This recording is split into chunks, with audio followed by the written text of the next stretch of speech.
So we are live here, special edition of our iShook Comics with Mr. Ben Blankenship, our lead editor-in-chief here at iShook Comics, and our favorite guest, one of our favorite guests, Mr. Rick Motion, yes, but I was reading from Resolute Bliss, right? I'm sorry. I'm like, what? That's not his last name. What's going on here? It's his middle name. What are you talking about? Okay. Resolute Bliss is his middle name. It's a game he plays. He's got all kinds of cool stuff going on. And got a bunch of comic creators from here in the Knoxville area coming together, working together, doing stuff. It's good things going on. He knows his stuff. We're up to some things, I can tell you that. Ask him anything, challenge him. Rick, if you're wrong, he wouldn't know. I want to know. No, I'm oblivious to this. I'll have to pull the Tom Cruise line from, what was it, War of the Worlds? If I don't know the answer, my brother does. That's a good one. That's a good one. So listen, we wanted to know your feedback at the event from last conversation and how it was. I know Ben was over there kind of trolling you. I'm just kidding. He was kind of over there going all over the places. Are you talking about Heroes Con? Yeah. Heroes Con. Mm-hmm. So Heroes Con was awesome for us, by the way. It went really well. I love Heroes Con. I think it's one of the shows that if you are a comic book fan that you need to go to. There are just so many creators. There's not a lot of pop culture there. There's not a lot of the cosplayers. I mean, you have all that stuff to a certain degree, but it's heavy writers, artists, creators, publishers, the people that you really want to talk to, really get in front of them and get close to them. So I love Heroes Con. I just put in my order for our booth for next year already. We are 100% in for Heroes Con. Of course, we have a lot of stuff that's going to be out next year anyway, and I'm actually trying to figure out, trying to bring in a potentially big artist. Maybe I'll have Jay Lee sitting at the desk. I don't know, Jay or Les, but it's just too good of a show not to bring people. No doubt.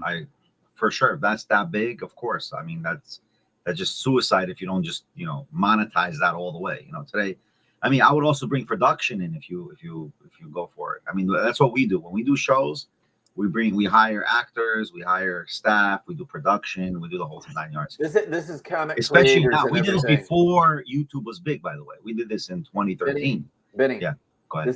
This is comic creators and everything. So they don't have like Anakin Skywalker signing stuff. They've got artists, they've got writers, they've got. No, you're not understanding. You're not understanding. Okay. Today, everything is YouTube. Everything is social media. Everything is on there. You want to be able to get something out there live for the day. You know what I mean? Like if you could do a whole live event, have camera guys there, I wouldn't mind joining with you guys if you want. I'll split the fee.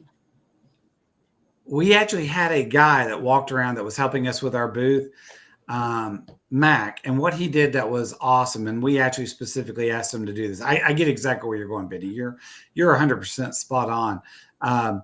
He literally took his camera around, mic'd himself, and walked around the convention the whole time, talking to people, showing things, and made it through the Resolute Bliss YouTube channel.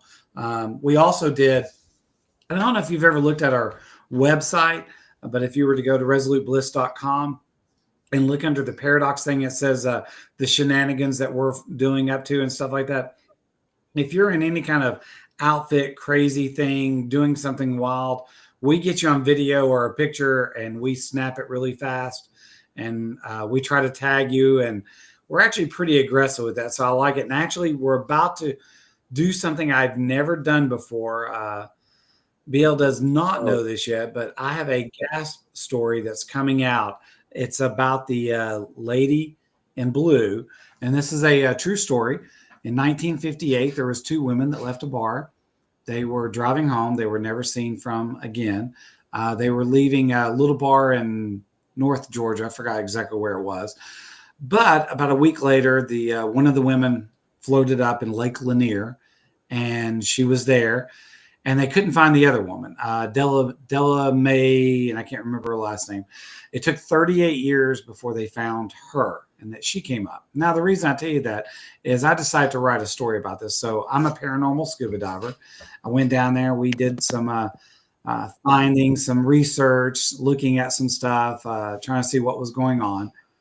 And there's something that kind of happened. It makes it in the story. I don't want to tell it here. But the reason I tell you all of that is I met a girl the other day, super nice. Her dad, the only reason why I met her is her dad had an Evil Ernie tattoo on his chest. And I said, so are you an Evil Ernie fan? He's an old guy, in his 50s or something like that. He's like, yeah, huge Evil Ernie fan. And so I said, oh, cool. And so then I wound up having one of my comics. He grabbed it and looked at it. He's like, I'm going to start following you guys. I was like, cool. Because I knew Stephen Hughes. We have a Stephen Hughes cover that's coming out for issue number 2. And Stephen Hughes, of course, died many years ago. But his daughter said, I'm an actress in Atlanta.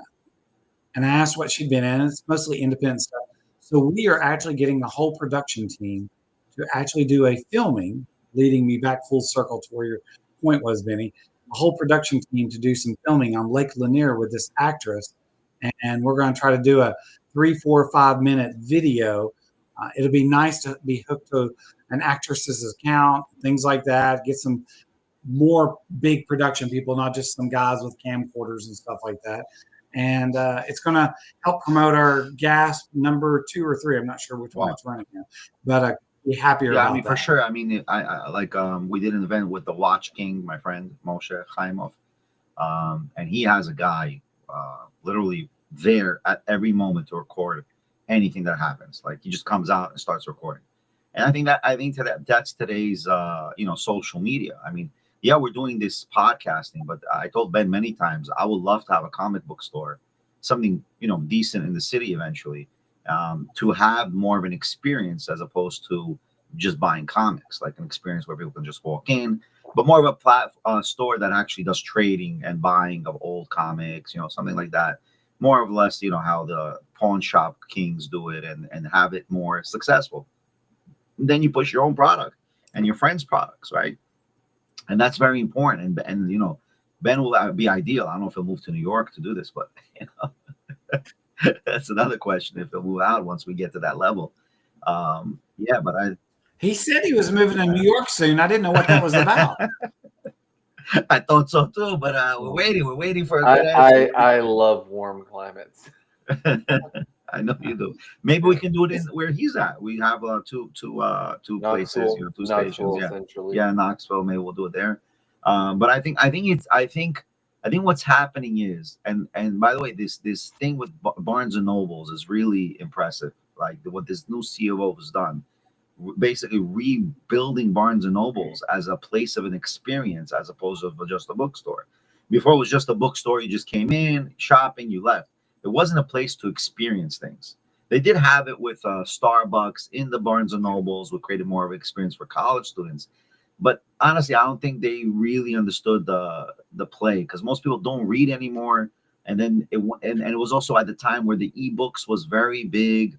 Everything was ebooks. And then from, I don't know what, I never would have expected this. We went to ebooks, dropping down to hard copy books again.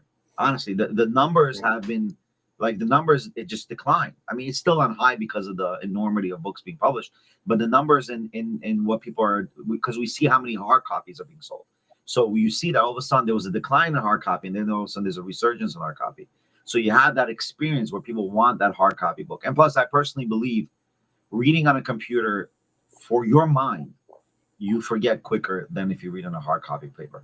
That's my opinion. Because I read on a paper, I remember it much more than a text message or a digital. Speaking of reading, Benny, how is your Supergirl Woman of Tomorrow going? Which, by the way, is nominated in every single award thing that I've seen. Tom King, the artist, all the people that are affiliated. Well, I didn't get a chance to read the whole thing in the copy. I did read it in ebook, so just for you to know. And then I tried Shabbat to do it, but I was so knocked out by tiresome, by being tired on Saturday. So I just fell asleep with the book next to me, and I didn't even get a chance to read it. But I did go through I tell you again, like I did last time, my review, the quality, although it's a paperback, right?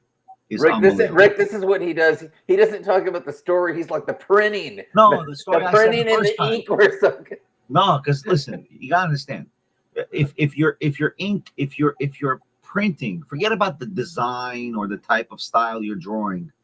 You don't realize how quality of a comic book needs to be on par.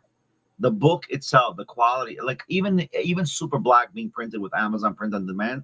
Let's be frank, the print on demand is not high quality, and it's asking for a lot of money. I think this is one of the problems I have with the Amazon Print on You're Demand for talking about the comic books. Amazon? No, Yeah, no, it wasn't. It wasn't. You would yeah. have been better up with Kablam or Comic Wellspring than the job Well, that yeah, Amazon did. I already have a few other places to go to for printing. One of them that's very good is Mixum for print on demand, or a few other comic publishers. I have a few other lists, right, that I might go to. There might be also one local that they can use high stock, what do you call it? High stock gloss paper. I'm not too much of a fan of glossy paper because the reason why is when you sit outside and read gloss under the sun, it glares, and you can never read a comic outside. And I like to read outside. And I think that's where people also forget. Yeah, you want the shine, you want the look, maybe for the cover, but not for the interior. The interior, you want some sort of matte finish or semi matte or semi gloss because you want to be able to read it outside. Yeah. Like people don't get like this factor. Pure gloss, you can't read this comic in the beach, right? You can't read it in a park. You can't just have an enjoyment there and reading it. On that, I'm curious about something. Rick, did you ever read the Death Planet #0? I know they've come out with #1. I don't know if they use it. They use like the newspaper, like the old newspaper stuff for the interior page. Do you like that? Because I thought that was cool. So BL, the sad thing about it is I bought the 1 in 1,000 Joe Quesada cover, and I really when I bought it, I thought it was going to have the prettier, fancier pages in the middle, and they didn't. Oh, wow. They kept the unique cover, the expensive cover, still on the newspaper pages. My original comic book I did was also on the original newspaper pages. So I like it. Now I'm going to make fun of Benny on one aspect because it shows you a difference of what you and I would do versus him. He says, "Hey, I'd like to read a comic book out in the park," but that's because he's up in New York. We're in Tennessee. It's too hot. You're not going to go out and read in the park or read anywhere. You might read in your air-conditioned car, but you're not going to. You don't have like a gazebo to read in, like a gazebo where it's hot. It's humid. We're by a lake. My son has been contacting me, telling me how direly cold it is. You know, he's in the Navy. He's in Connecticut. So, yeah, I said, yeah, they have winter up north. I said they have whiteouts and everything. It almost doesn't snow down here, Benny. It's a freak thing. Yeah, but don't forget, he's in the ocean area. He's in Oceania, right? He's by a lake. He's by a lake somewhere. Even so. The problem is in New York, the closer you get to any water body, it becomes much colder. Like literally, you feel it colder. Yeah, especially in upstate New York, Connecticut, all these places. So, with I listened to the Rob Liefeld podcast today. Have you've been to San Francisco Comic-Con, right, Rick? Ever? Yeah. I have. He was talking about what all went down there, and it's interesting because he said that DC had exclusive for their only, and they were selling them at their booths, like with a high price, absolute Batman stuff. And there was this comic shop owner that he had there with him, and the guy was really upset. He said because they were competing with my shop and all kinds of stuff. Yeah, absolute Batman is really doing it. I mean, they've had all these variants. They've had the special stuff and everything, but they had that going on. I know Marvel's got the crossovers. There's a lot of neat things coming out. I'm just gonna blather off what I think is hip, and you tell me what you think is cool. We've been following a lot of different Star Trek stuff here because Benny is actually into Star Trek, so I know there will be a discussion. I've got one in my pull box for this week. There's a Western series called Prodigal Son. The dude that plays the sensei in Cobra Kai, I don't think it's the younger blonde-headed guy, but like the older man. It's him that's putting out Prodigal Son. A kid joins up with some dude to take out these outlaws, so it's a Western. Next month, you've got Batman's Second Night. That's Dan Jurgens does awesome on that. You've got #5, the one finishing off of Buried Long Ago, which I had just read the 4th one. Punisher, Red Band, several different, 3 more series of Star Trek, #2 of Red Shirts.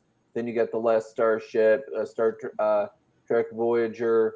Yeah, we what got to else? do a review on number 2, Red Shirts. I mean, I I, didn't like the it's first in my one pull so box. much. It's in my pull box. Okay, good. I didn't like the first one so much. And I don't even know if I can get a hard copy. I still haven't got. Is a hard copy even available online? You get them on Wednesdays at the shops. Is when you get the. Hey, hang on, I'll No, tell you I when mean it is. online. I mean, Yeah. I don't know. It's September the 3rd is when number 2 comes out. okay. In November, it's a neat video game franchise. They've got a comic, like a limited series about it, Little Nightmares. Punisher Red Band 2 comes out in November. Spider-Man Noir number 1. Now this is a different one than the other ones. Gwen Stacy's involved in this. There's going to be a handful of those. What's in December? In November, Spider-Man Noir number 2, Daredevil Punisher, the Batman Second Night number 2, Punisher Red Band number 3, and then capping it off in December, you got Spider-Man Noir number 3. Those are the ones that I've hunted down that I thought were of interest to me so far. What are you into, man? What's it looking like that you think is interested? Do any of those speak to you, or are you aiming for something else? Who are you talking to? I'm talking to Rick right now. There's like an AI thing. Hey, yo, I don't know why that did that. Is the funny thing. I was like, why did that change? So I was down here Oh messing yeah, with I it. think is that from Restream itself? Does it have that AI option? I don't know. Because you all saw me just fine a few Totally, minutes ago, totally. right? Yeah.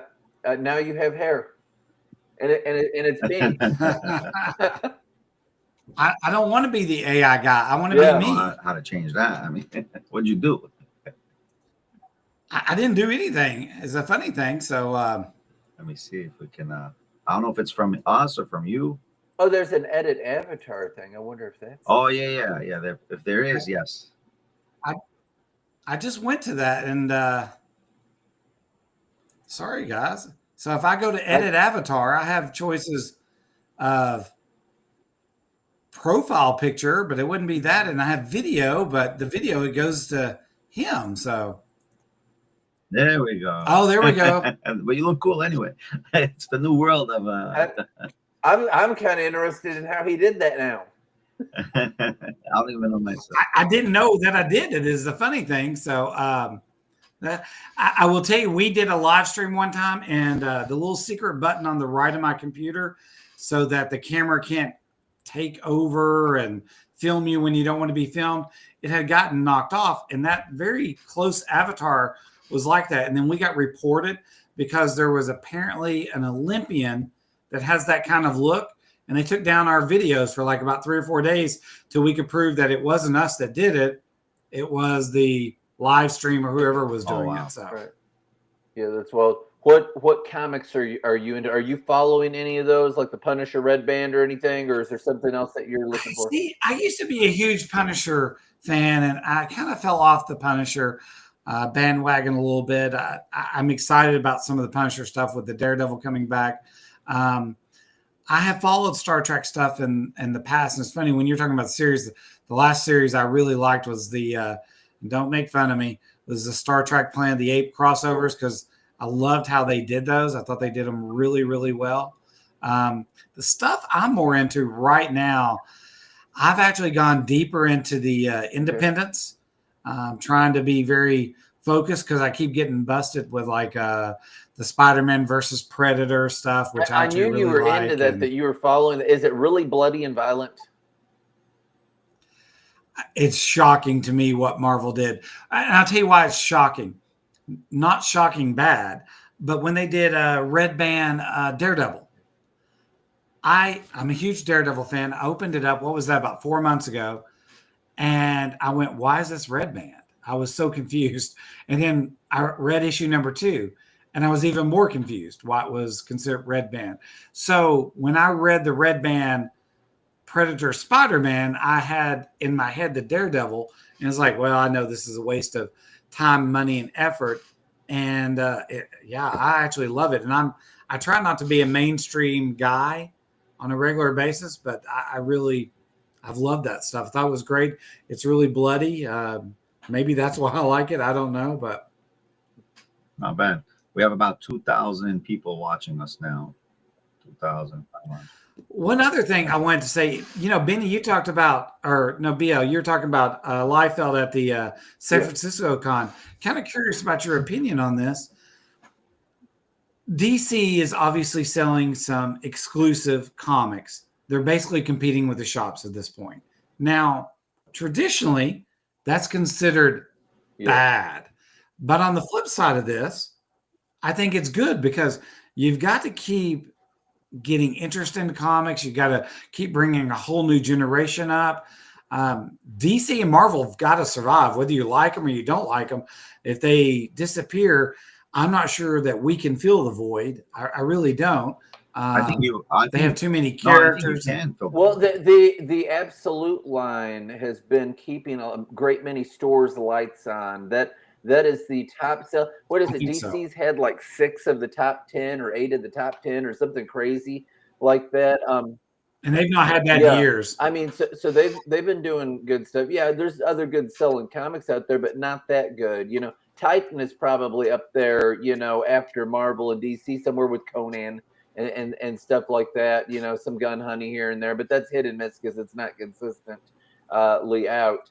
But Absolute, that's been what's been the bread and butter for comic shops right now. And then the Marvel crossovers, of course, there's a hope with that, and a lot of that is playing off of variant covers.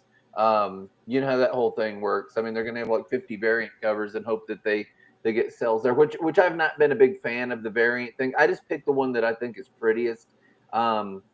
It's not like in the 90s where you had all these speculators. It's like, I'm going to get 10 of this comic.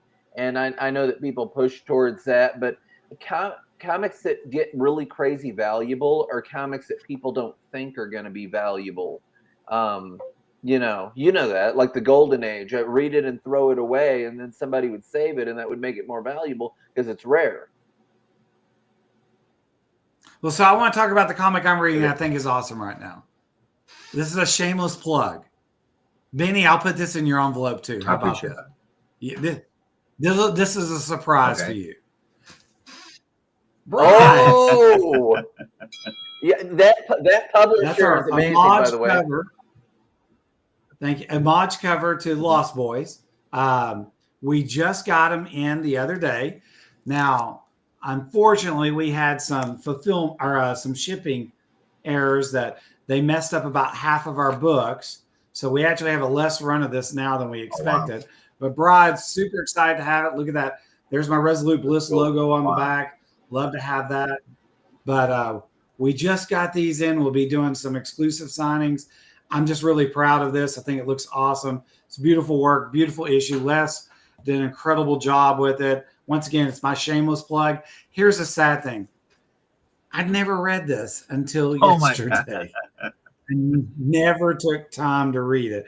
And it's my book. Or it's our book, as in Resolute Bliss book. And I just knew the concept. I knew the story. I knew the art. I knew all that stuff to it. But I never took time to read it. It's actually awesome. It's really, really good. I'm shocked at how good it is. It's Eva, who is the bride of Frankenstein, hunting down the brides of Dracula. Love the name Brides. We actually have a bunch of pins. You were talking about the gas pins. Got a bunch of pins that are coming out with brides on it as well. I actually got some pins that are going to have this cover on it.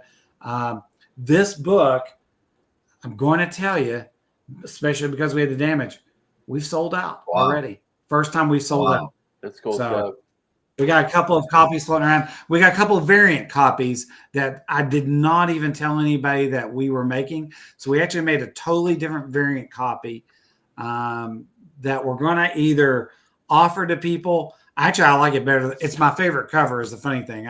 I kind of pushed how I wanted to design, but so that's my book of the week. I love that book. Shameless plug. Sorry, you're part of our. We believe you're part of our team and all that. But the thing is, the printing debacle, right? Like, how do you prevent that? I mean, I've gone through it many times. What debacle are we referring to specifically? When you submit a print right? And then you get back. So sometimes these print houses, they mess up big time, and then Well, so what they messed up on these were they did not pack the boxes correctly. And I probably have about a good 2,000 of these that are screwed. You can't, this one is perfect, but about 2,000 of these that are screwed up really bad, that a collector or a speculator, they're going to sit there and say, I want it to be perfect. I want it to be a 9.8. And it's already tough enough to get a 9.8 off the shelf on day one. I mean, that's already a little bit of a challenge. But when a forklift hits it or a shipping truck throws boxes against the wall, whatever is going to happen is going to happen. And it's hard to calculate that. I always do a 10% rule. I think 10% are going to get screwed up no matter what. I do think what we're going to do, kind of an idea I have, and BL, you weren't at the last GAS meeting, the Independent Coalition meeting, but I think we're going to put together a letter that we're going to send out to every comic book shop in the United States. And we're probably going to put, I'm now deciding to put a damaged copy in there just to give it as a reader's copy, a copy to get the shops to know about it. Because I'll have a few of those. And we actually, Matt came up with a great idea about doing a gift box for people signing up, a mystery gift box once a month. And so I may actually, after it's hit its quota, throw in like, well, here's a comic, because they're not screwed up. Let's be honest. They're not ripped in half. They're not, but from a collector standpoint, they're a little messed up. Or just do like a giveaway, sign off, get more promos. Well, that's why I think we're going to do it. That's why I want to send it to all the shops in the nation and say, hey, here's a reader's copy for you. It's a good idea. No, but I think you always have to salvage what you've lost in a sense, right? That's the number one rule. You always have to salvage something. Make that lemonade. Yeah, that's for no doubt. But again, these companies already need to know, and I don't know why they package, because they're not packaging things right. They never were packaging things right when it comes to books. But like a company like BookBaby and all these print on demand companies, like these small kind of companies, when they ship something, they put cardboard around interiorly, right? So therefore you're not, it's never, never hitting. They also put cushions around it, like those plastic cushions, and also put BookBaby's so obscenely expensive. Man, no, I actually like what they do. My first book that I ever, like prose book that I ever published, I published a BookBaby, and I thought that would work because I've had experience with CD Baby, and they're owned by the same people. Not the same at all. They're not owned by the same people. Whatever. A bunch of money on the front end, vanity press. You're throwing out like $1,200 is what I mean when I say like a bunch of money. Whereas if you went to Ingram Spark or Amazon or whatever, you're not paying this much money for them to get their hands on. Or I'm not talking about printing costs. I'm talking about like the invisible, for us to whatever the wording is, that receive it. It's insane, man. It's vanity press stuff. Bitterly dislike them because of that. All right, that's Ben's opinion. My opinion is I use BookBaby for my Hebrew publications, Jewish publications. You want to burn money, burn money. They do right and left publications also. That's very important. Many publishers don't know how to do it. Till today, Amazon can't do hard copy right to left publications. It's a disaster. They can't do it. And right to left is binding for both Japanese, Hebrew, Persian, Arabic. It's a Ingram Spark does it. Yes, that I know that they do that. Yeah, they do that. But okay, listen, to each his own. I'm just trying to say, when it comes to distribution and delivery of product, Mixum, BookBaby, they provide very good packaging. And I would expect these big print houses that have these huge, I forgot what they're called. It starts with an H. These huge German, printing machines, that they should be able to, package it properly. I mean, you're already giving a service, do it the right way all the way, that you don't lose nothing. That's my opinion, especially when it comes to a comic. I mean, comics, like you said, are based on collectors. They're looking for mint condition value. This is exactly what I said. I'm veering off a KDP for comics. He didn't say it was based on. That's one particular type of the market. You've got different people. You got readers. He's talking like speculator collectors that they're going to want it all. Yeah, but then why else would you read a comic if it doesn't become a speculation? To read, you can read online. I'm going to say that's I want to say that's insane. We had a conversation. You said that the DC and Marvel are going more to digitizing their comics as opposed to only print through webtoons. Right, webtoons. So didn't you just tell me that? You told me this, right? So I did. I said this. Yes, this is all right. So thank God I got great memory in that. Marvel's most recently did it. DC's been doing it so obviously listen. So obviously it's comics are more becoming a collector niche than Bill O'Reilly just bought a freaking basketball card signed by Kobe Bryant and Michael Jordan for $12 million. I'm going to defer to Rick. How much did he pay for it? He did a syndicate to buy it. It's the largest, I think, purchase. I thought you and I were in on that card, Benny. I didn't know we backed out. That's so bad. No, but he said he did it anonymously, and obviously if people knew he was putting money into it, they would have outbid him, right? Because then they see, he has, he did it anonymously. Obviously, that's why he's doing the syndicate purchases of baseball cards. He's doing it now, like I don't think he has anything else to do. He's buying the watches. He's buying art now. But it's true, by the way. If you get good art, and you get good comics, the return on it is very high in time. It's a very high return, and it's an asset base that you should have when it comes to financing business. Do you know that was a recent Rob Liefeld rant thing, which I mean got some artists that I know like kind of all bent out of shape. He's not big on what do you call it when you have artists draw stuff for you at cons? Rick. When you have artists draw stuff for you when you go up to their table and have them draw stuff. What's that called? Are you talking about remarks? Not necessarily commissions. When you have them do commissions. Rob Liefeld said that you will tend to always pay more for, this was his take because he's coming from the speculator end. He said you'll always tend to pay more for a commission if you're looking to resell it. You're not going to make money off of that. He said where you make money in art is art that's printed is automatically worth more. And so he buys, and they've got lower priced all up to crazy, insane, stupid, expensive.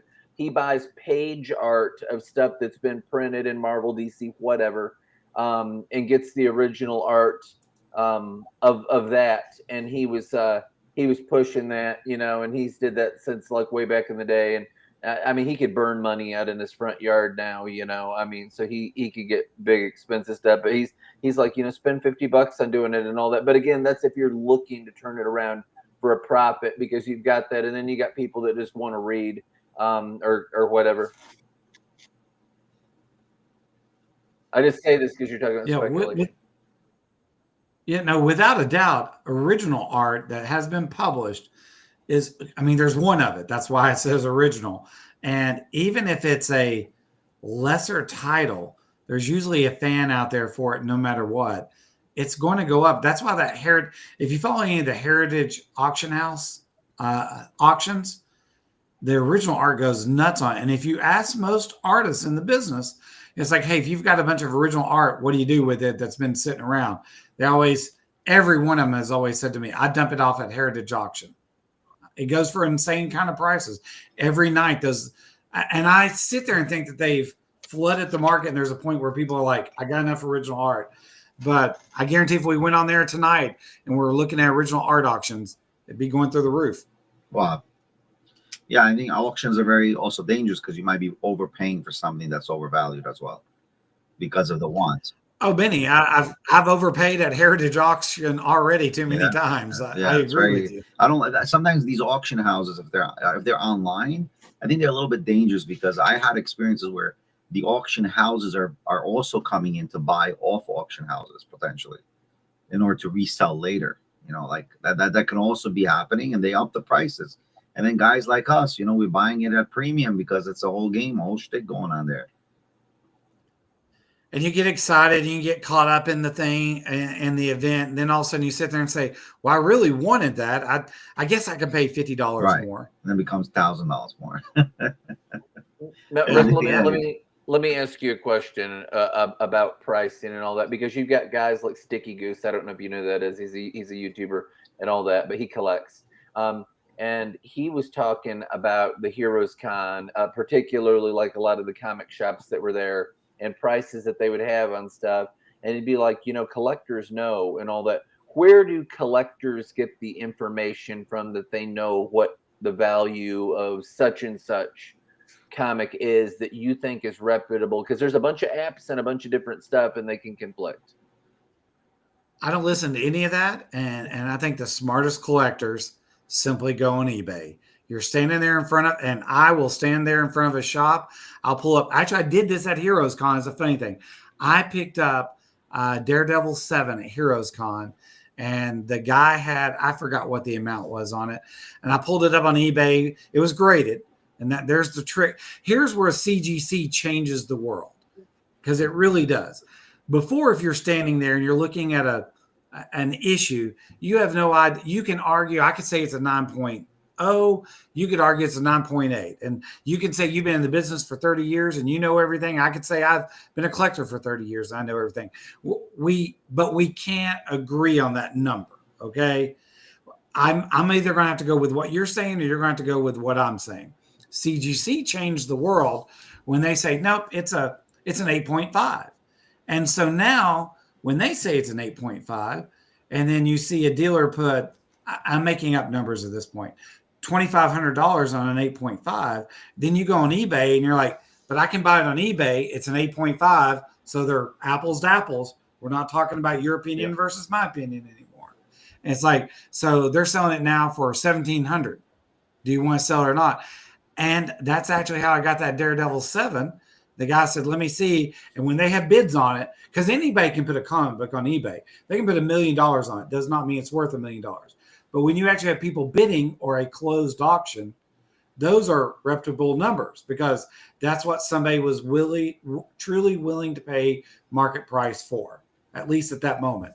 And so when I go to shows, I don't hesitate to look it up really fast. And, I'll throw in my head $20 for shipping, $20 or 9% for tax. And if I get anything that takes away that shipping and that tax, it becomes a good deal to me. That's what I do. No doubt. I think that's a good strategy. No, it's a good strategy. But at the same time, you got to be careful, because sometimes, the resale value on an auction for purchase, right? If you don't have a good resale value, sometimes you can't even resell it for less or even more than half, Oh, that's true. That's right. That's where the dealer, though, has to come in and make the decision. Can I get more money for it? Or is that truly the market value of it right now? And I better take the money when this guy's handing me cash in front of me. That's the decision they have to make. And like I said, I get better deals on Sundays. We all know that because they're trying to pack up. They either had a great weekend and they'd like to make a little bit more, or they've had a bad weekend and they'd like to at least pay for their table. And, nobody else is going to come along and probably offer them anything else at 3:00 in the afternoon. They're ready to get out of there. So if they can get $1,000 for something that they had $1,400 for, and they see it's on eBay for $1,000, it doesn't become a bad deal, because here's the thing, unless you know somebody that's willing to pay it. And if you've had it on your shelves for 3 weeks, 4 weeks, a month, whatever, sometimes it's good to take your money and go. No doubt. Auctions are very tricky. It's a tricky business. Tricky also to engage with auctioneers and so on and so forth. That's my opinion. That's what I think. But yeah. Oh, Heritage. If you were to look at the numbers at Heritage, Benny, I don't understand them. I have looked and I have seen original art would be a great example. I started to buy my cousin a piece of original art of She. It was just a sketch by Billy Tucci, who were actually friends with Billy Tucci. So I could call Billy up and get a piece. It said it should go for $40, $50, something like that. So I thought, well, I'll go up to $100 and buy it for him for his birthday. I'll do something kind of cool for him. That piece wound up going for $800. It was a sketch. It's not worth $800. I'm not being mean to Billy Tucci. Billy Tucci's awesome. But it's not worth you get that show, that commission at that show for 60, 70, maybe $100 at the most. Right. But don't forget, it's also about sentiment. If a person wants it, or needs it, so to speak, right? Like if a person wants it or needs it, it'll go up. Even if it's a gift item or, a comic book, it might not be worth this amount, but the guy loves it so much, I'll pay the $1,000 because it's a gift. Do you know what? Listen, do you know what I feel like? Do you know what I feel like people need, Benny? What? The upcoming Gasp series by Resolute Bliss. Rick, why don't you tell us about that? I wish I had a cover. Can you show up? Can you throw up images or not? So Gasp originally, and I tell you, we actually have got it laid out. It is going to print now. Before I even did the Kickstarter, I have made the attitude or the decision that if we sell out and can't fulfill the Kickstarter, I'm going to cut the Kickstarter off. That's fine, because that's the goal of this, was to get it going, get it rolling.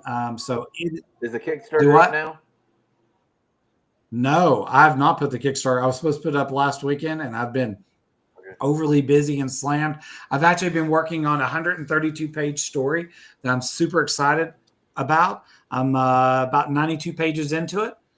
We'll be taking it to art very soon, so it's going to be a graphic novel. So super, super excited. So I've been a little distracted with that, but I've gone ahead and sent Gasp to print because I want to get it out there and get it rolling. Love the cover of the first Gasp. I already got the second Gasp cover done. Working with Jay Lee on the third cover of Gasp. So super excited about that. Want to give writers and artists a chance to showcase their stuff. And so what we did, actually, Bill knows this because I just sent this out in the minutes. I was getting hit with so many people saying, hey, I want to be in Gasp, I want to be in Gasp, which is great. I want that. That's a good problem to have. That's not a bad problem. That I set up a secret organization. It's a secret organization because I don't know who they are. We've got 5 people that are reviewing each of the stories, and they're grading the stories out from A to F. If it's A or B, we automatically run it. We just got to figure out which issue it's going to run in. If it's C, we're pushing back and we'll say, hey, you might need to do this or that. D or F, we're not going to run it. We can give them the feedback if our group gave them feedback. Now, what makes these 5 people so special, so wonderful? I can't tell you that. I don't know. I do know that some of them are, one of them is actually a real critic that actually reads stuff. One's actually been involved in comic books for a very long time. These are descriptions I know because, once again, I kind of loosely know who they are, but I really don't know who they are. And because I've put somebody else in between me kind of handling it. And then the other 3 are just avid comic book readers. They've read comic books, different types, for the past 15, 20, 30 years that are diehard. So a little bit of variety everywhere. And trying to do that, first of all, to get them talking about it. I'm trying to find 1 or 2 other to actually add to this group that might have a huge social media presence so that when it's something that they like and they know it's coming out, they'll help promote it. That would be a really cool idea. I'm looking for people that not only can write good stories, but are willing to talk to people. So, BL, and you know the kind of people I'm talking about. You're willing to talk to anybody about your stuff, which is good. You need to. You've got to be the cheerleader for your stuff, and you should be. I see some writers at shows that they are, and I'm talking about writers of books or comics, it doesn't matter, that they believe in what they're doing and they want people just to take 1 minute, just give me 1 minute to look at my stuff because I think you might really like it. That's their attitude. And those are the guys that I actually want as part of Gasp, because those are the ones that'll sit there and hold the Gasp up like the bride and say, I have my story in this.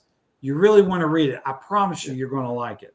And so we've put together that group. I'm really excited about that group. That group actually has another role that's coming up that I will probably announce at the next Independent Coalition meeting that I'm really excited about, assuming that they do a good job with all this stuff.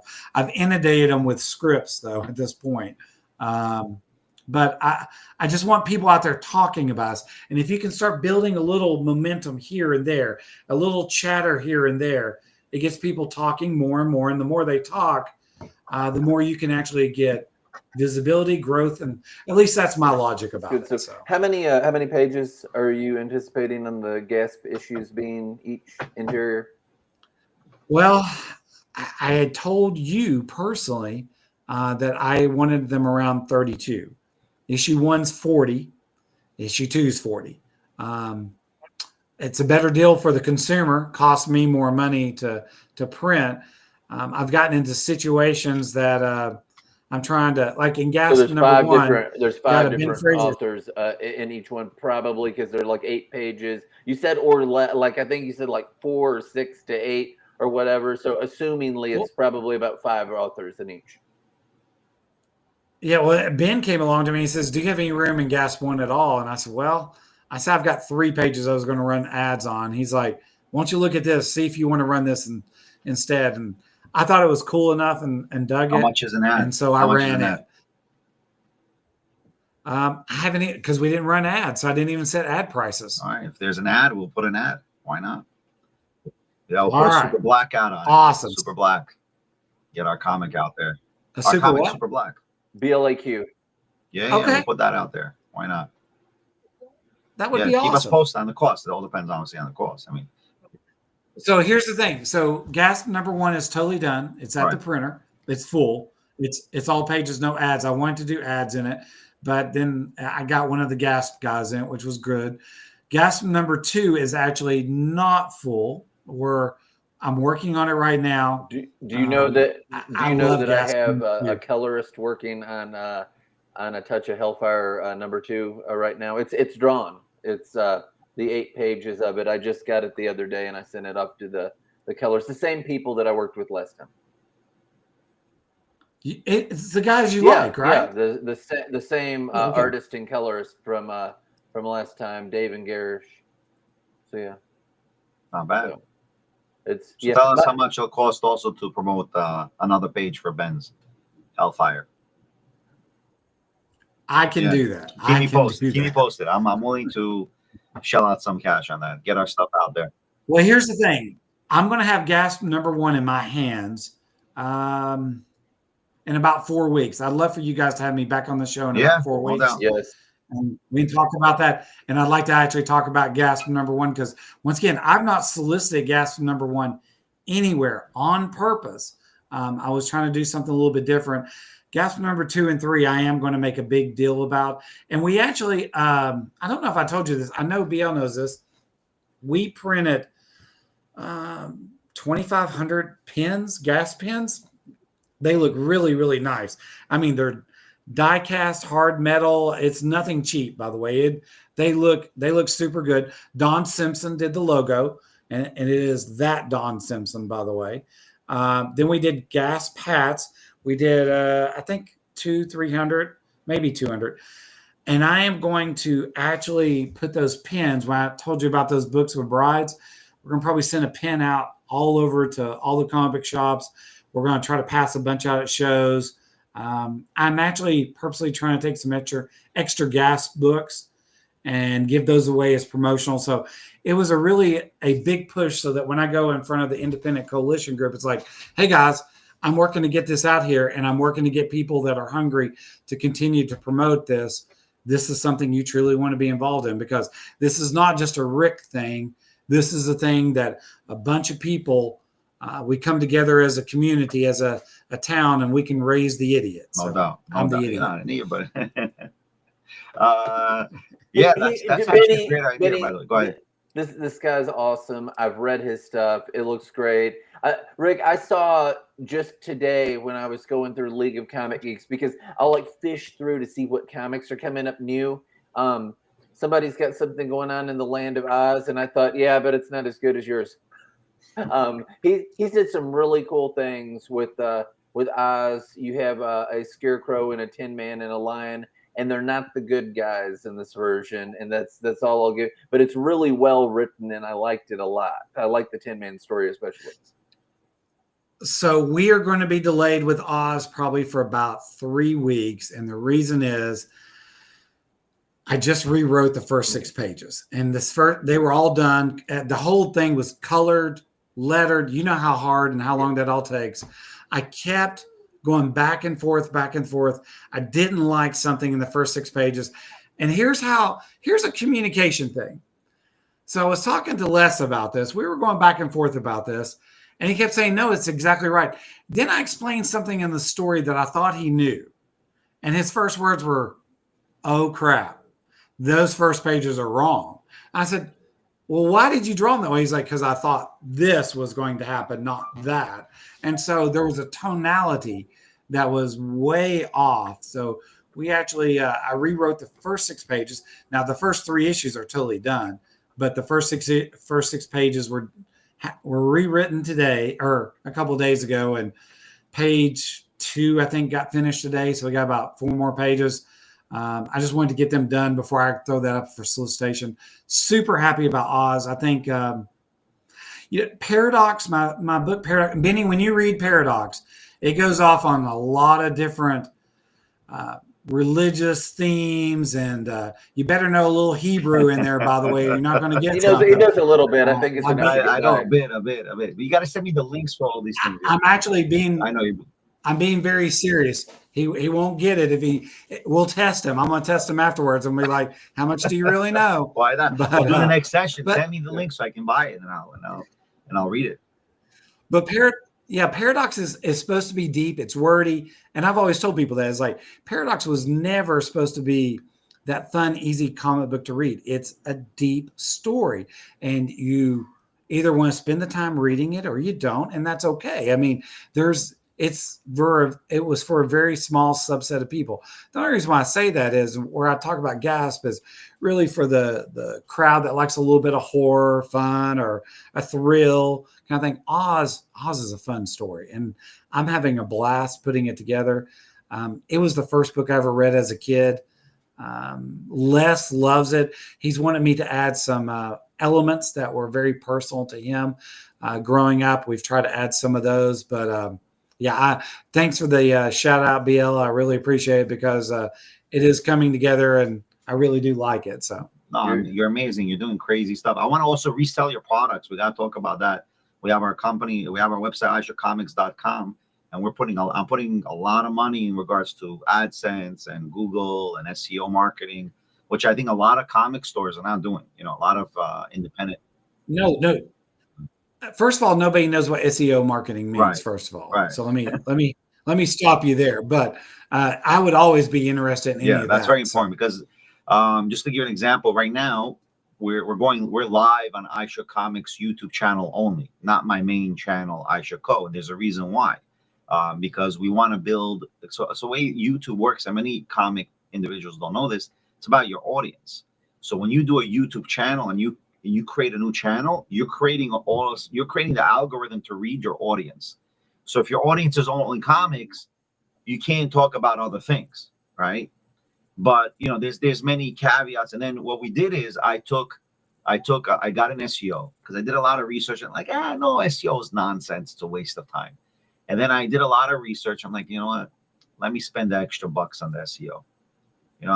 I'll take it from Ben's salary. I'm just kidding. I said, let me put the extra bucks on SEO. And I put the extra bucks in SEO. And on the iShook main channel, I'm getting literally 1,000 minimum views a day. Minimum of views a day. Then what I did was I dedicated the iShook Comics channel. And in the iShook Comics channel, every short that I pop out gets a minimum 1,000 views for shorts. So the audience is now Google knows now this is the audience for this is the audience for that. So I already stopped doing the live since this past Thursday for iShook Comics with iShook Comics. So basically it's going to iShook Comics. Now X and all the other platforms don't work that way.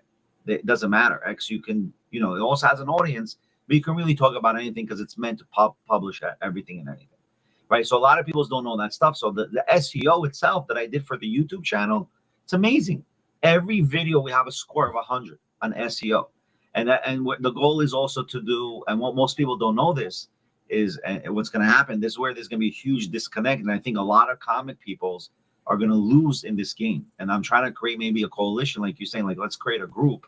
Like we have a new app called YClick where you can create your own groups and create your own system away from social media, kind of, something very cool. We're going to announce it in a week. We're doing a iShook in September 3rd. We're doing an iShook. What is it called? iShook webinar.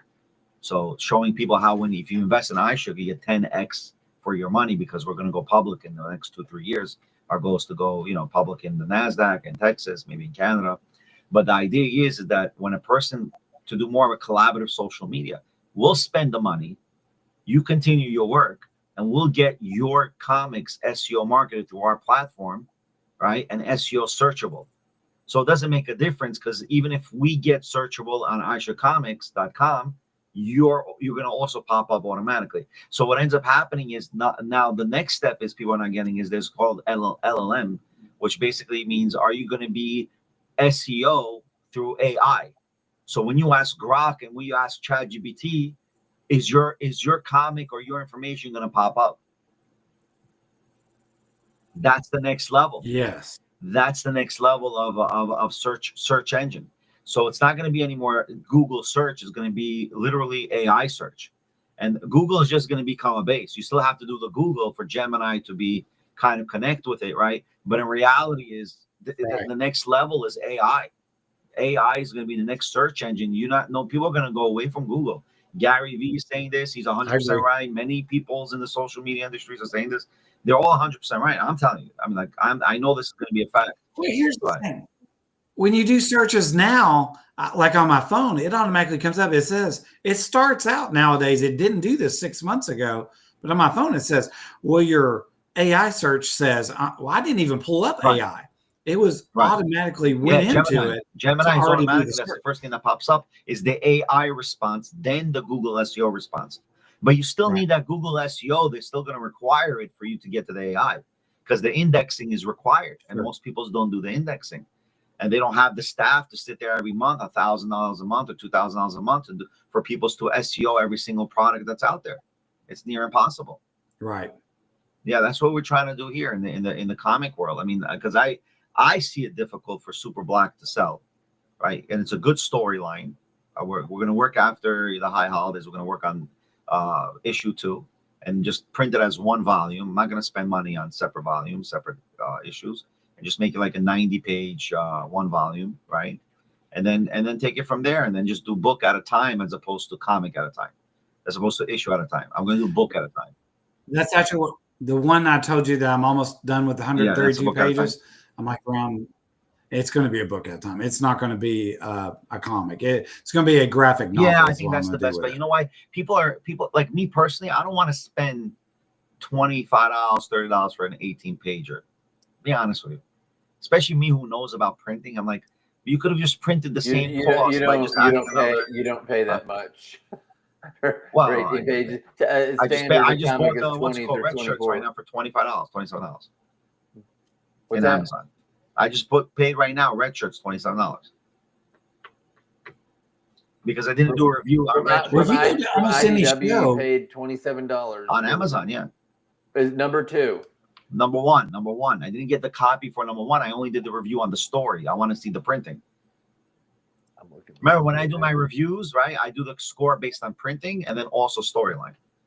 And I didn't like the storyline initially because it's like $5, man. No, I just paid $27, bro. I just paid it right now while we were talking. I just paid it. Oh, yeah. And I got a suggestion of a new number 1. Superman, I'm looking at this. Also. I see it in Kindle for $1.99. I got the Kindle, but I'm talking about hard copy. Let me click. I think I bought the last one. It said it was the last one. Maybe it was I went down to the comic shop the day that it came out, and it's like $5. And they must have jacked the price up because been like it's worth more now or whatever. But I've got $5. Yeah. Did you get the one where it's like the skeleton and it's like their clothes are all lit away? Yeah, that's the cover that was selling the hottest. And and everything too. Yeah, it's totally normal, like print quality and everything All right. like that. Hey, you're talking about AI, and since we're IDW and all that, did you hear what happened? Was it over the weekend, or it was like relatively soon? It's people are carrying on about it online. So Heather Antos, the editor for there, she was at a fan expo in Canada, and they had a booth. It was like through some place in Canada that deals with phones or whatever, and it was supposed to be some cutesy, fun little thing. Now, Rick, I'm going to want you to weigh in on this. And they had an AI thing that would snap your picture and make a cartoon character of you through AI, and it was in Artist Alley, and she rained like all hell down on them. Went to Blue Sky. They threatened somebody that they might fine them for like $5,000 for doing all that. I don't know, man. That's touchy to me because Fan Expo's been paying her to go from convention to convention to convention to convention, and that at the same time, I get it. Somebody's doing AI art for somebody, even though it's like a portrait artist and it's not of like Spider-Man or whatever, which is what commissions would be. It's almost going into a weird gray area. Rick, what do you make of that? Well, it's already in a weird gray area. It's been there for a while, and it's been there longer than most people think. Because here's the problem. And I have to be very careful because if you promote AI in any form or fashion, BL, and please keep this in the back of your mind. I notice because I've asked comic book shops, if it's AI, they will not carry you, they will not promote you, even if you even touch on the premise of being AI. But AI is going to be here whether it's drawing something, creating your logo, or many talking about it becoming the standard for search. It's bad now, but you're not going to be able to stop it. That's like saying you're going to, stop. I want a car that rolls up windows. Well, I loved that as a kid. You're not going to buy that car anymore. That car, people love the nostalgia of that. The things are going to change. And I know why artists, and I feel for them because, hey, I'm the guy that loves, and every artist I've talked to, you can ask them. I buy my original art for all my stuff every time. So I have all my pages for every one of my books. I do it for two reasons. One, I can show people, hey, this is the original. But two, it was my story. I wanted it. It's mine. And I'm the guy that loves to hold the original art, might frame it, might not. That's old school kind of stuff. But you're talking about kids nowadays that they're growing up, and if they're in 7, 8, 9, 10, 11 years old, everything that they do is AI. So they weren't the kid like me that held the Bristol paper, that had the huge fan of Jay Lee, for example, saw him draw and say, look how cool this is. These are the kids that are growing up on video games and stuff like that anyway. It's all generated that way. So they're going to embrace it, and we're all going to look stupid 20 years from now. So when you ask that question, I liked the moment you said that, I was thinking, I'd like to be a little character running through a storyboard and make it out of me. And it was free. It was free. That's cool. Technically, that even amps it up in a weirder place. But I'm suppose that the objection is that this is an Artist Alley, and it could be prospectively pulling away from somebody, even though it would be like, And it is. they'd say, oh, it's not. But I mean, But I'm just telling you, 10 years from now, Artist Alley is going to be half AI and half. I don't want it to be that way. I'm the artist guy. I want the art. I want to see you draw it. I want to have that original piece. I want to. I'll be honest with you. I don't know. Let's not pretend like it's not going to affect writers too, because it is. Oh, it's going to affect everybody. I want to tell you one thing that's a factor point. The artists will lose and the writers will lose to AI if they make working with them difficult. Like I had experiences with certain individuals who we hired, and they were very difficult. And the fact that they became very difficult, and Ben knows this, like, this is my story, my idea, why you're dictating to me what I want for you to produce for me, right?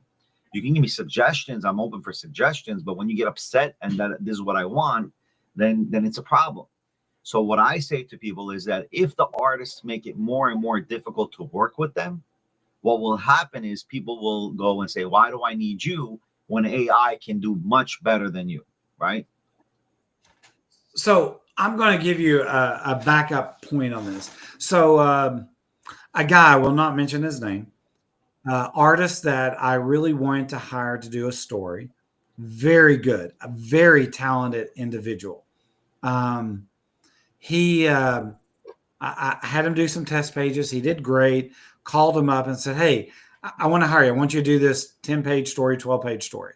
Agreed to his rates. I didn't even try to negotiate like a lower price.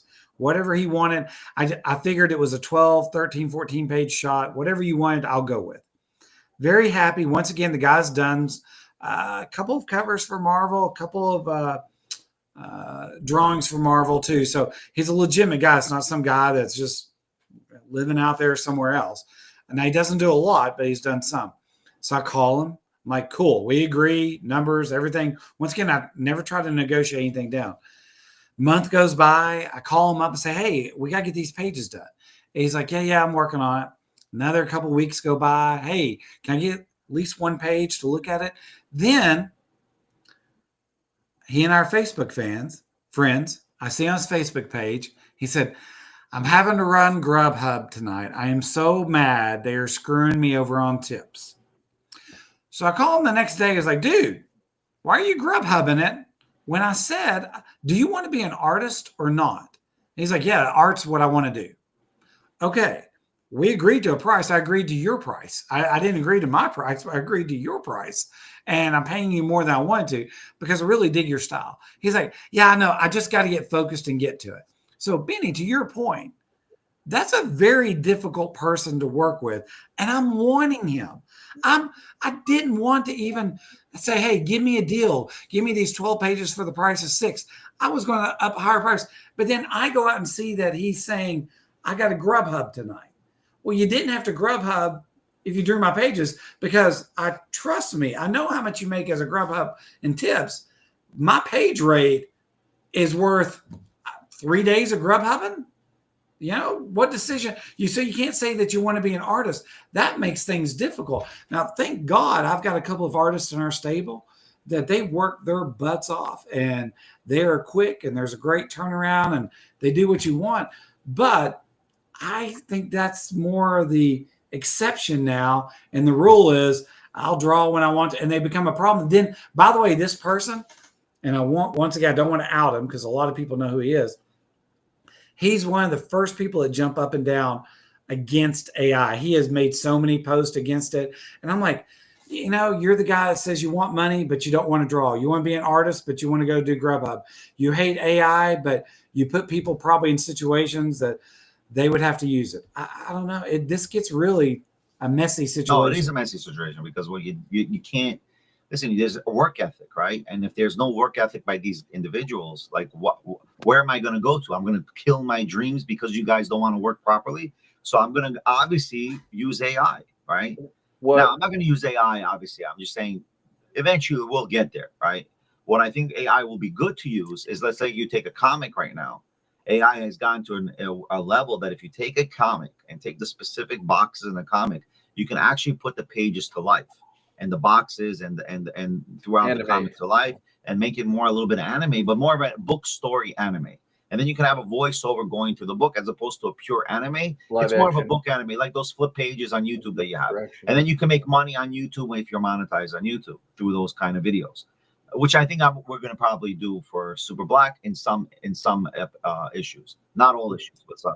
Just know that comic stores say the moment they think that you've done anything AI, you are branded.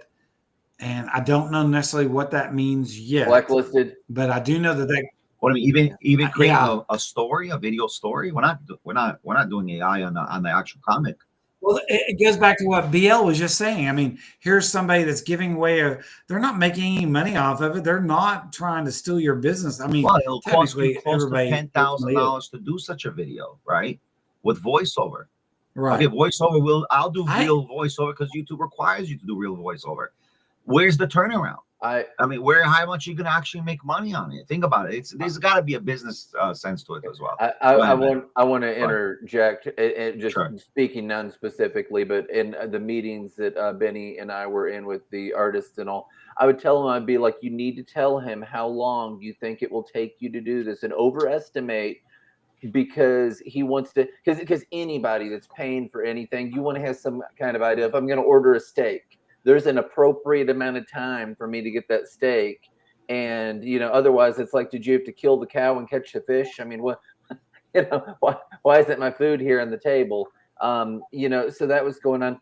To the AI thing, and this is a heated question. And I like the guy as a person fine from what I know of him, and we've had good conversations. Do you feel like it's hurt Chuck Dixon that he did a crowdfunded AI, all 100% AI comic? Do you know what I'm talking about? I mean, it was. I do. I think a lot of people that do an AI comic, it's like, I don't have the funds, I don't have the money, and he raised a crap ton of money. And that when you're doing a crowdfunding thing, they're paying for a certain artist. They're paying for like the talent that's bringing in. And if you raise, say, $100,000, if you raise $100,000 or whatever on a comic, and you're the writer and you just have AI do everything, I mean, I think a lot of people would find that really as insulting, offensive. So, BL, you're right. And I want to say two things about that. First of all, DeJong got busted last year. He got those 3 cover deal from DC. They ran the cover through, came back at 90% AI. So they yanked the deal from him, and that was going to be his big break. I've seen that guy draw. That guy's a beautiful artist, by the way. He was at Heroes Con. I talked to him there when you and I were just there. But so why do they AI? I don't get it. Well, once again, you just made the same assumption. I didn't say that he did AI. I said they put him through an AI converter. He came up 90%. You put the Mona Lisa through an AI converter, because I put it through the same one that they did. This is a test I did. Comes back 70% that it was AI generated. Yeah, but he can prove it wasn't. So how can they yank it on there? And that's my point. He can prove. Well, I assume he can prove it, but people, they just, once that stink gets on you, it's on you. Now, I think, this is my personal opinion, that this doesn't matter in 5 or 6 years, because once again, it's the generation that's behind us, because they're having to use this. They expect AI to be in their games. They expect AI to do this and AI to do that. They use AI for their homework. AI is important to them. It's a piece that they think it's going to be there. It's what helps them. So why would they not want to read a story and see the art done through AI? Because they do that through computer games already. Right. So they're much more going to be opening to this, whereas our generation's more of, wait a minute, there's a gray area. No, there's no gray area for them. They look at it as like, you got a comic written by Rick, but then you got a comic that's AI by so-and-so. They don't care. Remember one thing.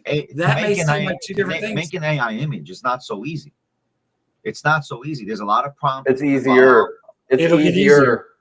Well, that's true. It's easier, but one of the best points of hiring a comic person is he can take something that you never would have thought of to come to life.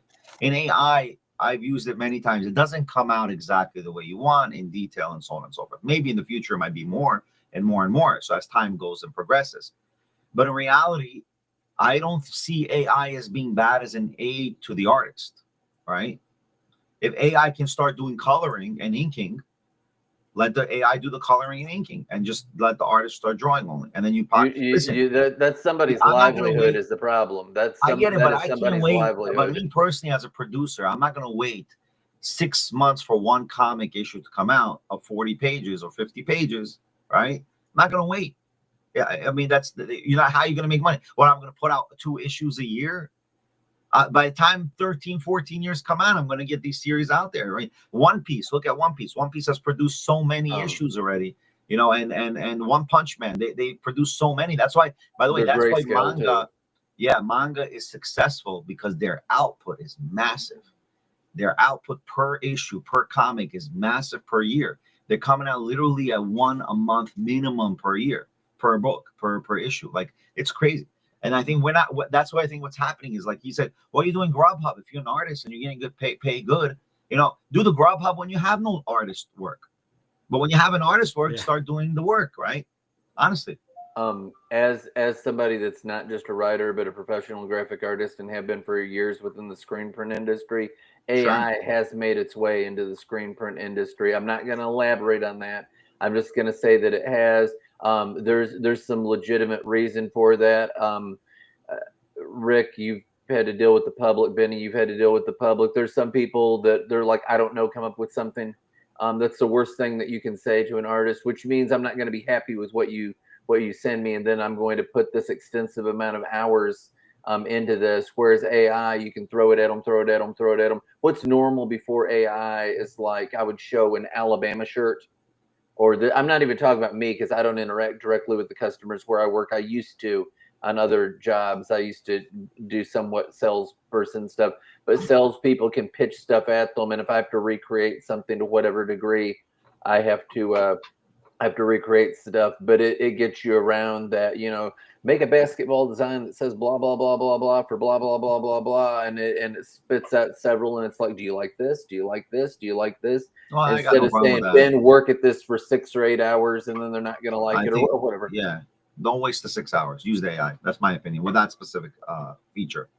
We're going to close it at the end. We don't know the unknowns of AI. Obviously, it's impossible.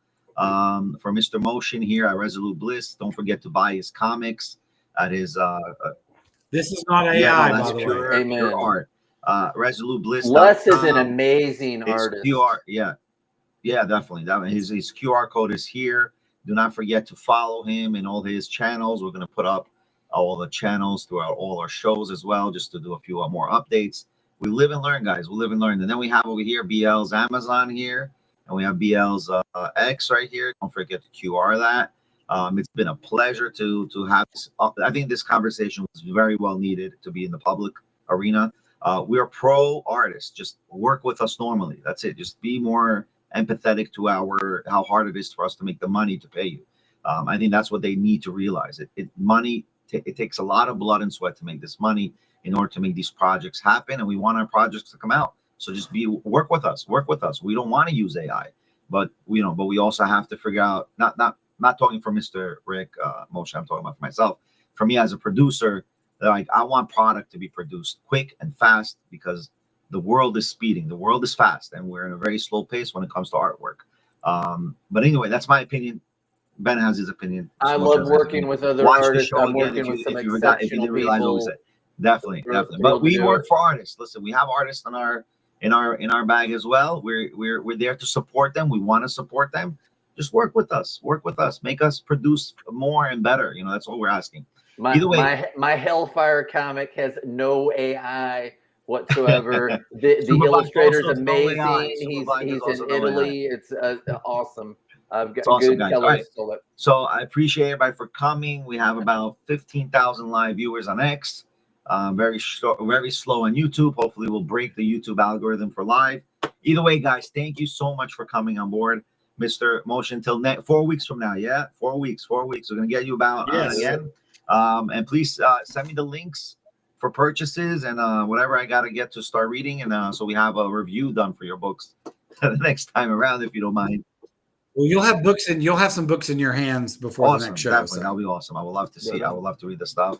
And obviously, I like to keep them in condition. I want a 9.8 score. I mean, if I can get that close. Anyway. All right, guys. Have a good night for the special edition, Monday edition of iShook Comics. Everybody be well. Have a nice week. Till Thursday night, me and Ben are back for our reviews of the Star Trek.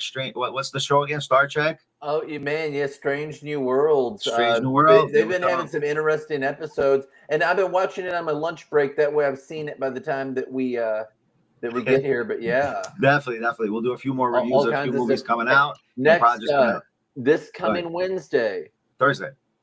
I know, but I'm saying this coming Wednesday at Comic Shop, Star Trek: Strange New Worlds: The Seeds of Salvation, issue number 1 is out in comic shops this Wednesday.